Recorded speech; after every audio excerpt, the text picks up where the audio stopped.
Hey guys, welcome back. So today we've got a review. Can you guess what it's for? It's for Eternals, which has got quite a lot of mixed reviews about it. So we're going to give our take on it. So stick around to hear what we've got to say. And we're going to split this down into four different parts. We're going to do a non-spoiler part at the beginning, and then we're going to go into the spoilers. And then we're going to go into the mid-credits and then the post-credits. So enjoy. All right, so this is going to be our non-spoiler part of the review. So I think what the main concern for loads of people are what the critics are saying. The critics are like literally like slashing the film. I don't think I've seen much of the critics say anything like positive. There's been a lot of like talk about the diversity and representation in the movie. There's not enough character development because there's like tons of different characters to go through. Some people are saying it's too long. I mean, Endgame was longer than this, but fair enough. And then we've literally seen the Rotten Tomatoes, like the critic score, go from I don't even know what was it originally. So I've literally checked like on the 7th of November, and it was at 48%, which is way low. I think that's worse than Thor: Dark World. That's the Thor lowest. The Dark World, I think, was in its like 60s, 70s. I don't think it was that low. I don't know why it's being but saying that, the audience are loving it. It is on 81%, which I think is, and most of the comments I've read of like people who have like come back from the cinema and what they're saying, like most of them are saying that they've really enjoyed it. They've loved it. They loved how different it was. They loved the characters, and that's pretty much my same opinion as well. I love the characters. I don't think I love the character developments as well. I thought there was enough character development. Of course, I wanted to see more characters. I wanted to see more screen time, but there's only so much you can fit, in a movie. And I thought the story was great as well. I don't think I've got anything really negative to say. When I first seen the trailer for this, the first thing I loved was the CGI. I thought it was outstanding. I thought it did.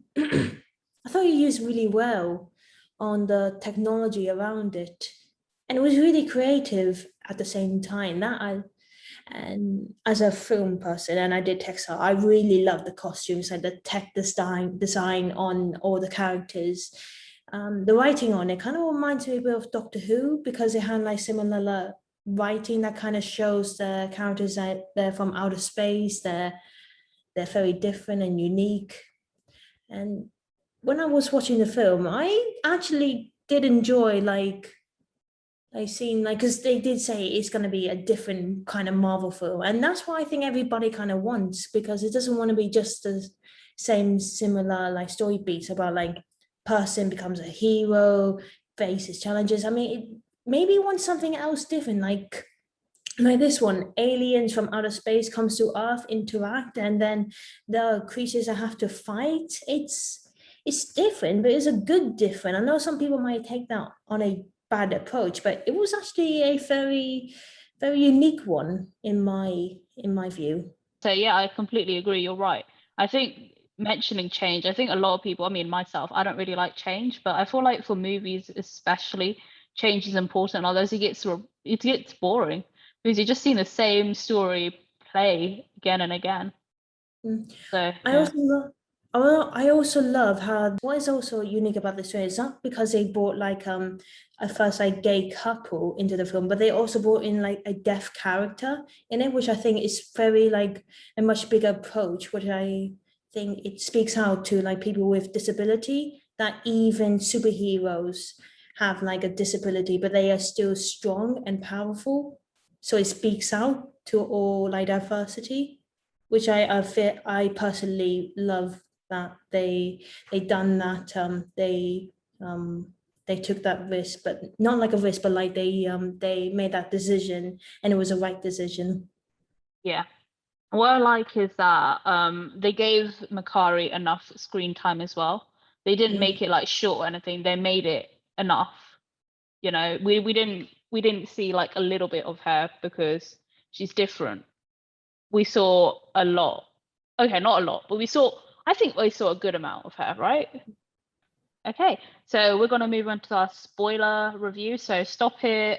You know the usual drill. Stop here if you haven't seen the film and you just want to know what we thought about it. And so we're just gonna go straight into the spoilers now. So yeah, I mean we get tons of characters. We get Cersei, we get Sprite, we get Athena, we got Ajax, we got Makari, Icarus, Kingo, Gilgamesh, Druig, Fastos. Yeah. And I mean, I was a bit concerned originally because I was like, wow, this is a lot of characters. Like, how are we gonna I was like, am I even gonna remember their names? Like, am I gonna remember their powers? But I think there was enough of like the powers being shown, and I think it really helped. I don't know how many people caught it, but there was those Marvel 101, there was like a series of videos on the Eternals, on the Celestials, on the Deviants, and so it just talked about like their background, which I think really helped and set the scene for it, especially if you didn't really have a lot of comic background, which I don't. So yeah, I would really check that out as well. Even if you've still seen the film and you're still like maybe a bit unsure, like what does Kingo do? Like, yeah. Yeah, I did like that as well. But after a while, I do kind of understand why people say there was a lack of character development, because we do get enough screen time of each character, but at the same time we don't kind of see their journey throughout from the past to the present day. So for like in the film we see Icarus and Cersei together, but then when Icarus left, we don't see how Cersei, maybe how she accepted the fact that she's going to be alone for thousands of years, how she's going to be sad. Or for Sprite, we don't see how her jealousy grew when Icarus did not see her the way she wanted to, or how her hatred of humanity grew. I think I do understand, but I still like the film. I still love how we get to see the characters and their personalities, but I do understand that we don't get to see some self-discovery from each one of them, if that makes sense. Yeah, I guess, but the way I feel is that we're always gonna miss like bits of stories, you know. So perhaps this is like Marvel's way of like maybe creating a series, maybe. Maybe. I can see Marvel doing that, like what happened in between that time when the group like broke up. But I have to say, I think quite a lot of what I was seeing in like the reviews and stuff was I was seeing that people were saying that we didn't get enough fights or like fight scenes and stuff, and we had plenty. yeah, that's what I was thinking. I was going into it thinking we're just gonna get like one or two like major fights, but I think we've got a good handful, and I have to say they were really good. I think they were brilliant. Especially because you know it's just not like a 1v1 kind of fight. It was like So it was like two groups kind of, yeah. Whether it was like the Deviants versus the Eternals, or parts of the Eternals versus the Eternals, like the ones who wanted to start the emergence, the ones who wanted to stop it. I think we got enough, and definitely you, because you've already seen the film, you're definitely not going to be disappointed with what you see, and that's definitely the way I felt afterwards. And I love the characters. I don't even know how I'd rank them. I know that Athena and Makari are like my favorites, but yeah, yeah, and as well the bonds as well. So you can see like Ajax and Sprite sort of have a bond. You know, you see that moment after they find out that Ajax is dead. You know, you can see that moment where Ajax and Sprite are in the kitchen and they're dancing. My favorite was actually Gilgamesh and Dina. And I'm so sad that they killed Gilgamesh so soon, because I would have loved to see more of Gilgamesh and Dina. It's such a lovely character. Yeah, they seemed like they had like, he just seemed like he'd be such a good friend, and he really was, because he actually decided to take in Dina and like look after and make sure that she'd be okay. And I guess one of the fight scenes, I mean, I don't really know if it kind of was, but it kind of, okay, so it was that scene between Thena and Crow. So it starts off as a fight, and then Crow has like Dina, and he's like about to take her power, and then she kills him. And literally, what I loved she just was him. what I loved was in the cinema. Like after that, everybody's like clapping, everybody's like cheering. I love that. There's the kind of moments that I really like. The parts where like we all like come together and we all see a scene, and we're like laughing, or we're like crying, or yeah. So that was really nice. Yeah, and I mean, sometimes the sidekicks are. I mean, I'm not sure if you'd call them a sidekick, but sometimes the characters who you don't see enough are the characters you love a lot. I can't remember the character. Mo. What was the character from the creature from Shang-Chi? Mo. Was it Mo something? The little creature. Yeah, the little creature. Oh, the cute one. No, I don't know the name. Oh, I can't remember the name. Yeah, I loved him. Or him, whatever, something. Sorry. And I loved Karun.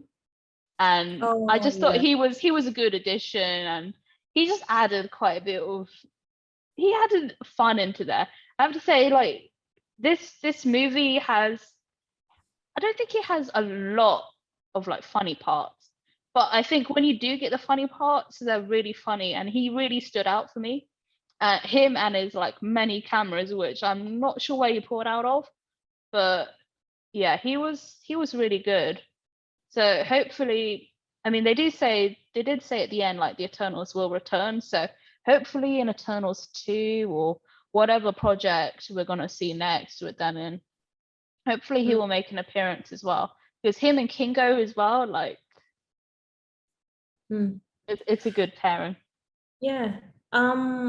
I was gonna say like during the film, not at the beginning, I did thought like Droog, the one with the mind control. Yeah. Yeah. I thought he was gonna be like the bad guy of the film because in the beginning, like mind control, he's like Professor X, but with maybe with an evil more compass. It was just freaky, like his power. And then we find Icarus, that small twist.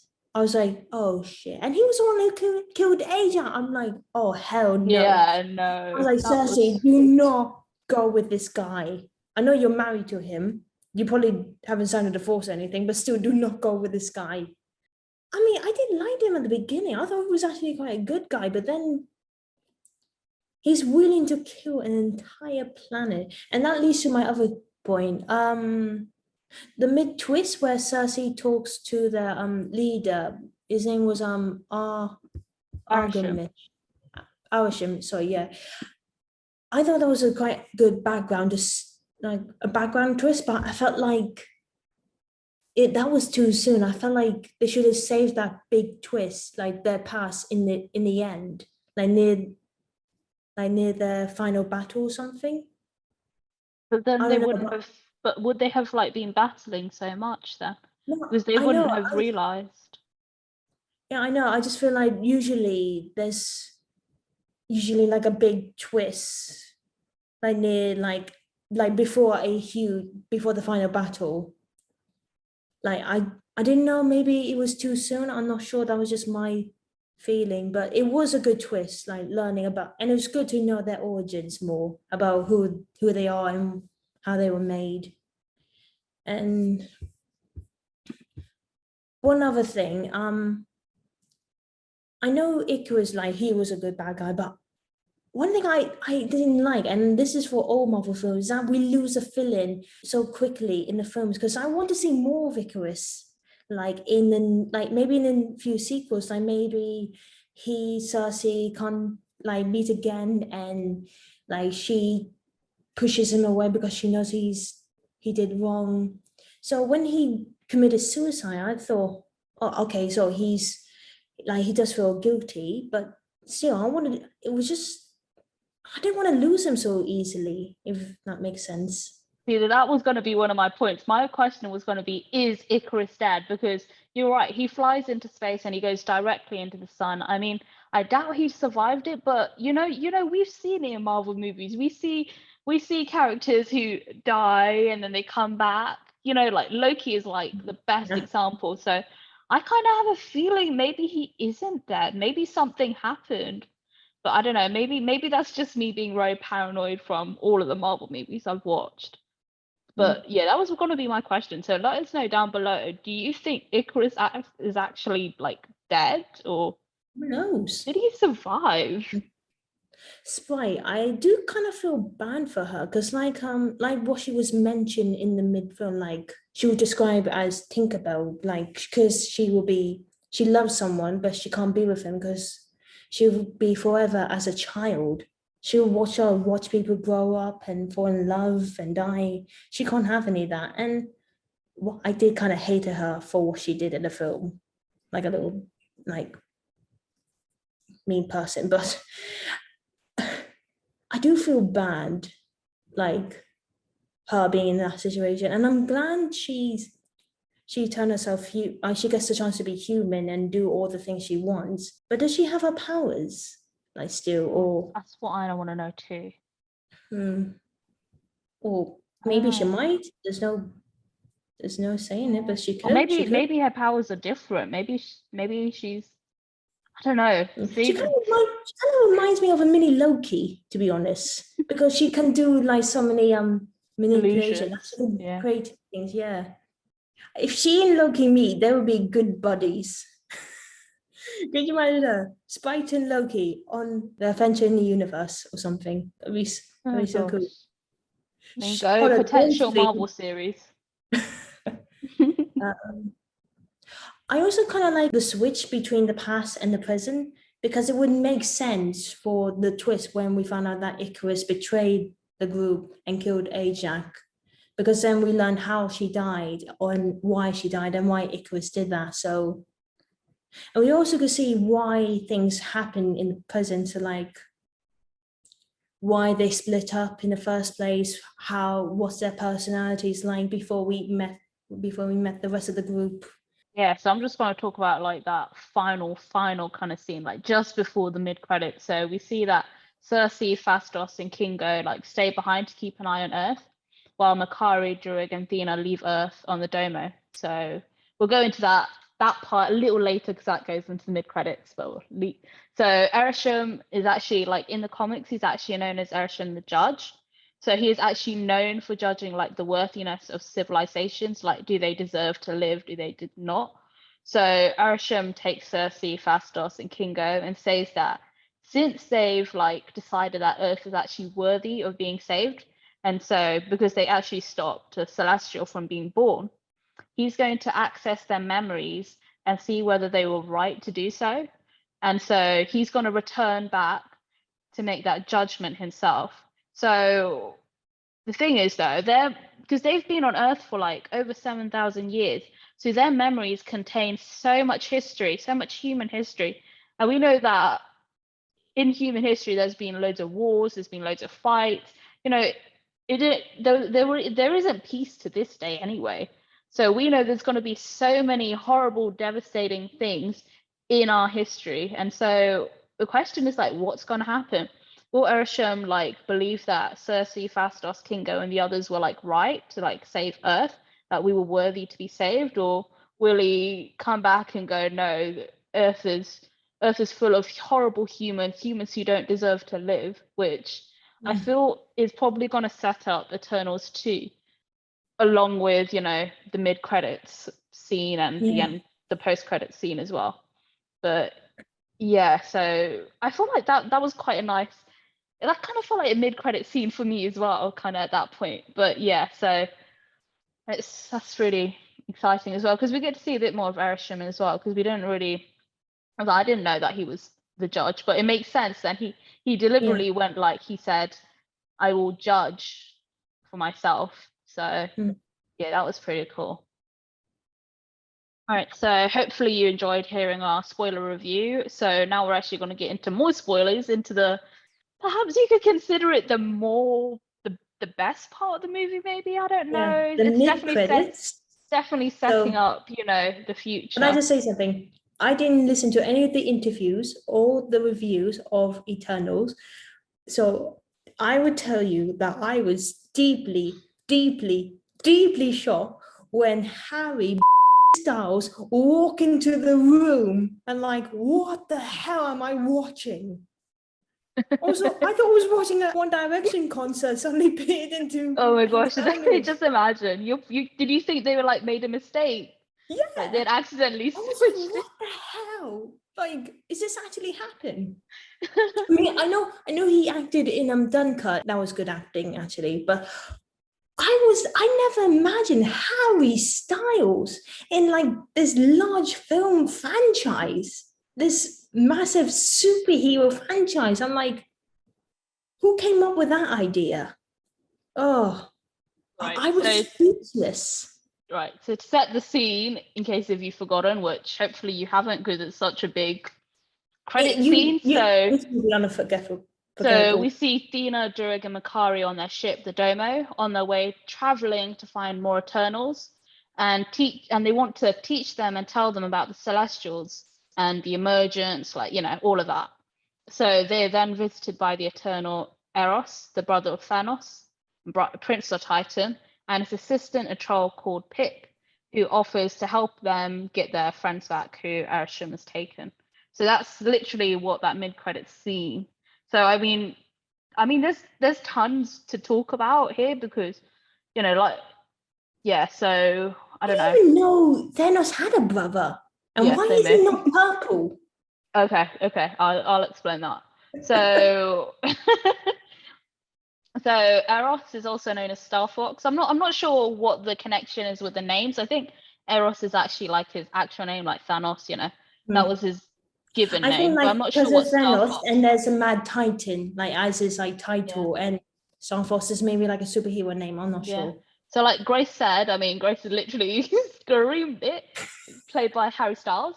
So he's the younger brother of Thanos, and he's actually got the same parents as Thanos. So Thanos in the comics is an Eternal. So they're both born of two Eternal parents. And so what makes Thanos different, because his appearance is quite different, and he doesn't look anything like Star Fox, who looks kind of like a human.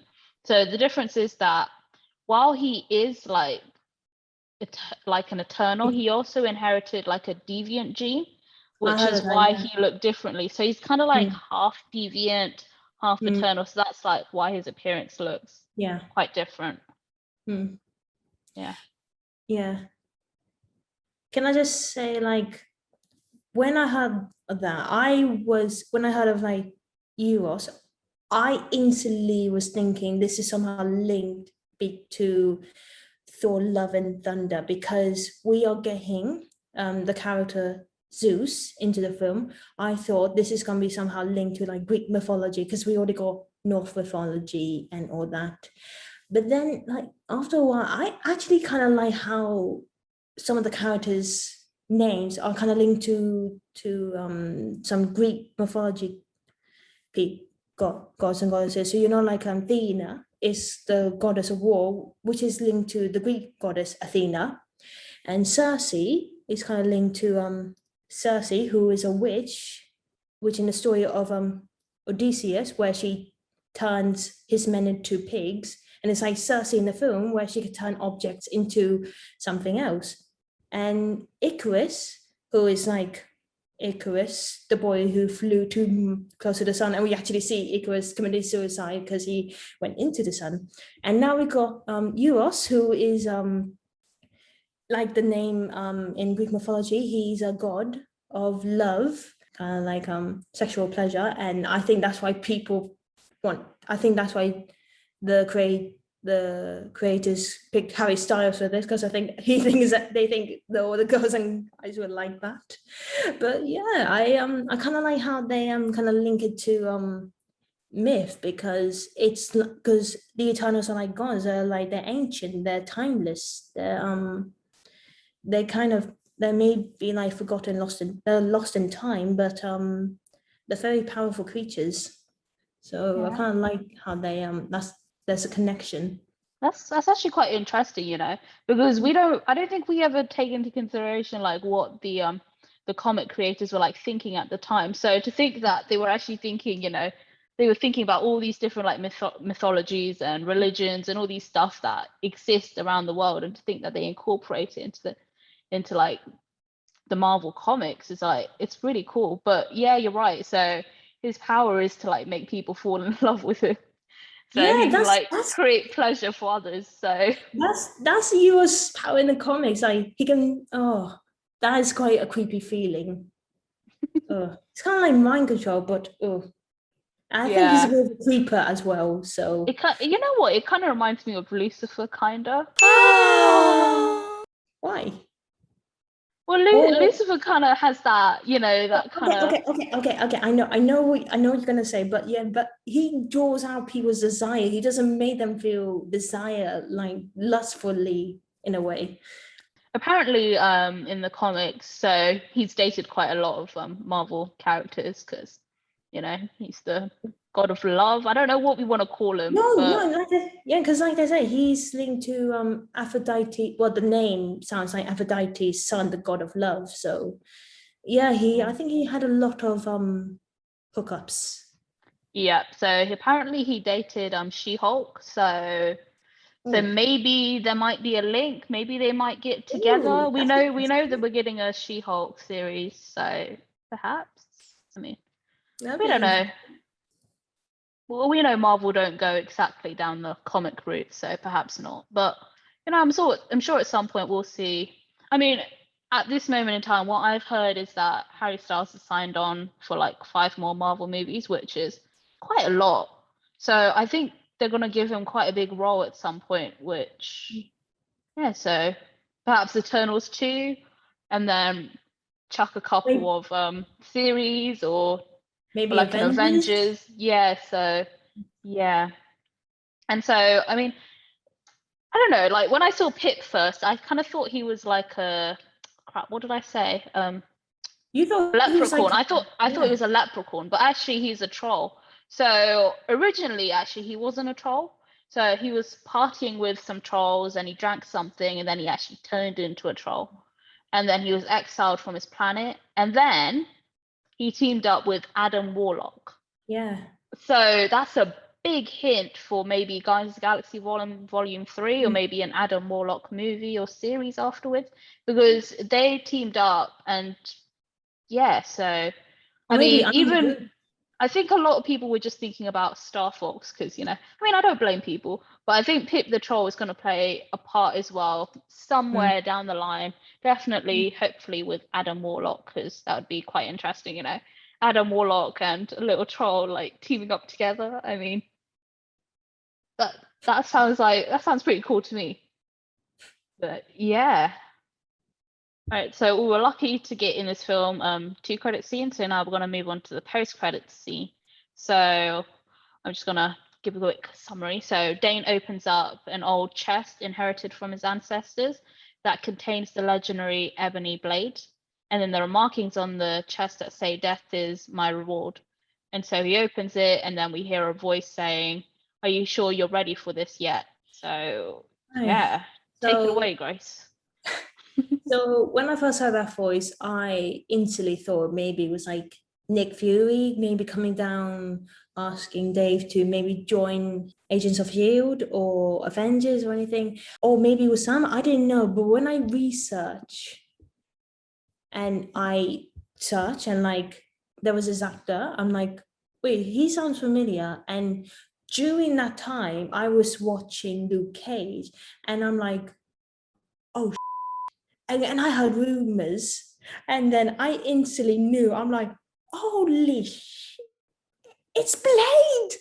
It's Blade! In the MCU, I'm like, oh my god, we're gonna actually see him coming soon. I know his film is miles away, but he was there with Dave, who is gonna be the Black Knight, I hope. But it makes so much sense because he's got the sword, the blade, and then Blade, the character comes in. But yeah, it's a bit.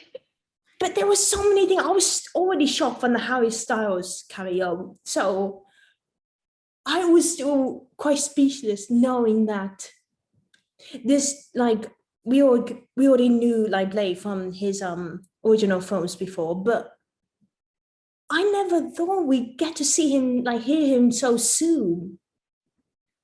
So I was still in shock from it.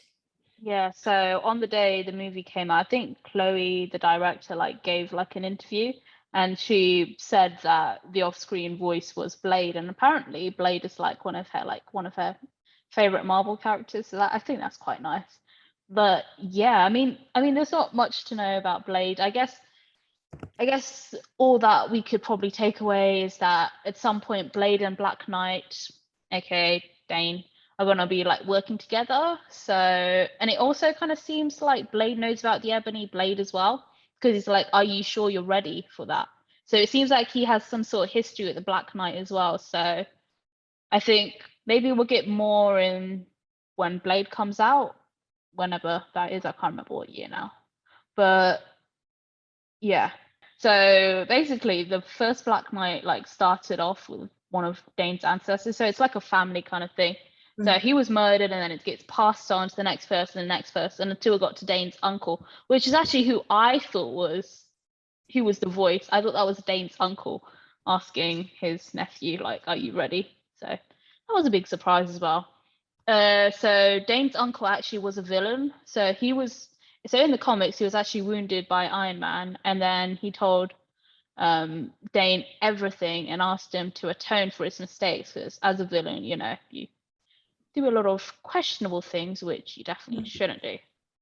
So I think, I'm not sure exactly like what the history is with Dane's family, because that is in the comics, but of course, you know, in the movies, in the series, in the MCU, it's going to be a little different. But I think it's safe to say it's definitely setting up Dane to become the Black Knight eventually in the MCU, whether that's to get another series or whether we're going to get Blade and Black Knight together. I'm not really sure what the links are, but yeah. So the Ebony Blade was actually, what I like about this is that we get to see like a bit of other stuff in. So it was forged by Merlin, the wizard. So this has like links to like the Round Table, like Arthur and everything.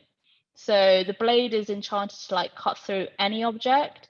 It prevents death of like the holder. So whoever's like holding it, like whoever's wielding it, will not die, and it can deflect any type of magic.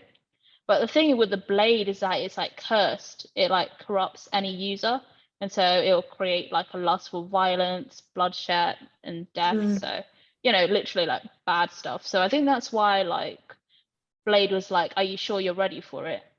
Because I feel like he knows that the blade it's eventually at some point it's gonna corrupt him. Yeah. So yeah.